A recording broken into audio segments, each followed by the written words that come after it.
Hi friends, good afternoon. எல்லோரும் எப்படி இருக்கீங்க? இன்றைக்கி நம்ம வீட்டில் லஞ்சுக்கு நல்ல சுட சுட சாதம் நெய் போட்டு அதுக்கு லஞ்சுக்கு நான் என்ன செஞ்சேன்னா சொரக்காய் கூட்டு பண்ணியிருந்தேன். பருப்பு துவரம் பருப்பு அது போட்ட கூட்டு எப்படி பண்ணோன்னா, வெங்காயம், ஒரு 2 தக்காளி, ஒரு 4 பல்லு பூண்டு, இது எல்லாத்தையும் நல்லா நறுக்கி இதை கடுகு தாளித்து கொட்டிட்டு, கொஞ்சம் காஞ்ச மிளகாய் 2 தாளித்து கொட்டிட்டு இதை நல்லா வதக்கிக்கணும். இதை வதக்கினதில் இந்த சொரக்காயும் போட்டு ஒரு தடவை வதக்கிக்கணும். அதுக்கப்புறமா நம்ம ஊற வச்சுருக்கிற துவரம்பருப்பு, நான் ஒரு 1/2 கப் துவரம்பருப்பு போட்டேங்க.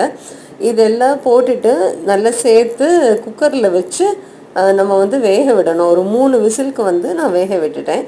அதில் ஒரு அரை நெல்லிக்காய் சைஸில், ஒரு அரை நெல்லிக்காய் சைஸ் அளவுக்கு புளி, சீடு இல்லாத புளி போட்டிருந்தேன். ரொம்ப நல்லா வந்திருந்ததுங்க. கடைஞ்சிட்டு அதுக்கப்புறமா இது மறுபடியும் கருவேப்பிலை போட்டு தாளித்து கொட்டிட்டு சாப்பிட்டோம். ரொம்ப சூப்பராக இருந்தது. அதுக்கப்புறமா வீட்டில் ஊற்றின தயிர், நெல்லிக்காய் ஊறுகாய், அதெல்லாம் வீட்டில் யூஸ்வலாக உள்ள விஷயங்கள் தான். இந்த தோசைக்காய், பாட்டில் கார்டு, சொரக்காய், இது எப்படி சொன்னாலும் சரி, இது ரொம்ப ஹெல்த்தியான வெஜிடபிள்ங்க.